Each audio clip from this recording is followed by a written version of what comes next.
Bonjour. Le 12 septembre dernier, un naufrage provoqué par des passeurs a fait jusqu'à 500 morts en Méditerranée, ce qui en ferait l'un des plus graves depuis des années selon l'Organisation internationale pour les migrations.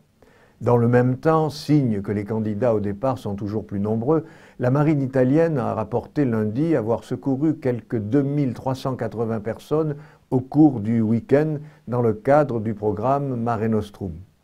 À proximité de Calais, sur le Calaisis, depuis plus de 12 ans, les nombreux exilés vivant dans des conditions précaires et indignes posent la question de la présence d'étrangers sur notre territoire.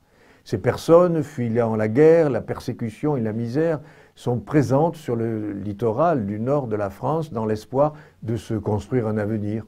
Leur espoir se confronte à une réalité extrêmement violente, maltraitance institutionnelle, volonté de les rendre invisibles, humiliation, conditions de vie déshumanisantes, règlement européen kafkaïen au nom duquel on se renvoie les personnes comme des objets, comme les patates chaudes de l'Europe.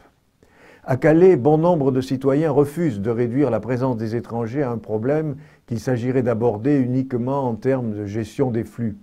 Parmi eux, de nombreux chrétiens pour qui la rencontre de l'exilé est d'abord rencontre d'un frère, rencontre du Christ. J'étais un étranger et vous m'avez accueilli.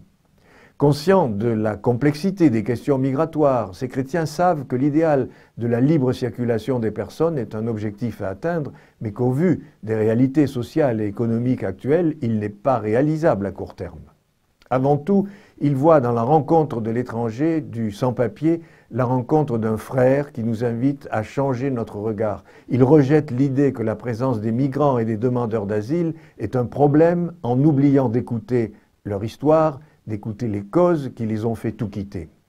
Alors, ces chrétiens font le choix de la rencontre avec l'autre différent.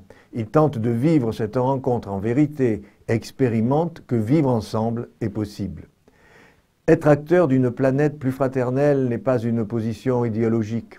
Cela passe par des engagements concrets, par une attitude quotidienne ancrée dans ce qui fait l'essence même du message évangélique.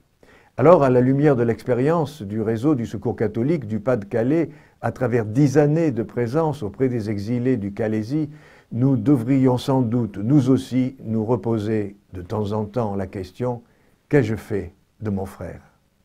À bientôt.